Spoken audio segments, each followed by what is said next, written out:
If you're planning on buying a plot in Bengaluru, you can do so now with relative peace of mind.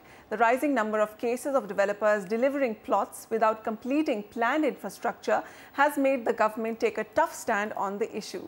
They have passed a mandate that approvals will be given out to developers only when every aspect of a project has been completed.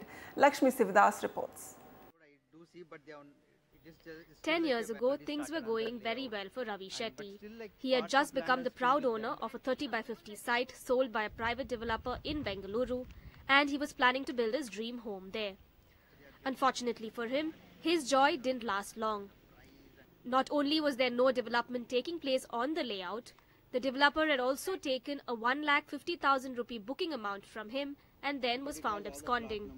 A lot of people have put their hard-earned money.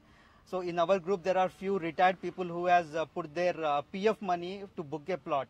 There was no communication from the developer that the land is ready for registration, and even whenever I go in the direction, I see that nothing was happening in that layout.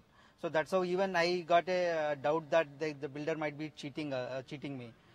So, and again, when I checked in Google, I found that there were many cases on this developer, and there were a lot of non-bailable warrants. Ravi is still fighting it out in court to get back what's due to him. Land scam victims like Ravi is a reason why the state government has taken a tough stand against fraudulent developers who sell plots and sites in the city and dupe consumers. Highly placed sources within the government have told NDTV that a new ruling to be notified soon will give home buyers a guarantee for their purchases against such fraudulent cases.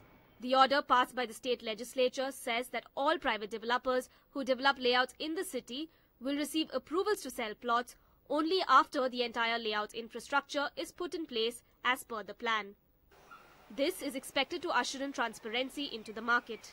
Transparency's perspective, from a home buyer perspective, it is going to make it that much more easier. Like I said, all the layouts were sold based on brochures. Today, now the home buyer will go there, actually physically see the infrastructure, and that's when he's going to buy. Until such time, the government will not allow the transfer of property. From a developer perspective, it is going to cause some amount of impact, primarily from a financial standpoint. Previously, all local planning authorities and urban local bodies used to first give approvals to developers and then release land for development in a 40-30-30 ratio. What this meant was that the developer would immediately work on 40% of the land right after approval and mobilize funds for the rest of the development. However, with the new ruling, the government will not release any land for sale unless all infrastructure is in place. Developers say that this will not only affect cash flow for those who don't have access to capital, but it will also increase costs to home buyers. So-called developer would go and do a joint development with that landlord by paying 5% of the land cost of 10% of the estimated land value, and then look for the cash flow from customers' money and then develop it and pass it on. Now that's not going to happen. If you're going to do 100 crore rupees land, and then probably the development cost is also around 100 crore rupees or 75 crore rupees or whatever, you need to have that in your pocket on day one. That means otherwise you cannot even enter into this play. Somewhere somebody has to pay for it, and the customer has to pay for it. So if it is 2,000 rupees plot, it is selling at 3,000 rupees. If it's 3,000, it's selling at 4,000. So that's 25% to 33%, 35%, and that's what I expect it to go up.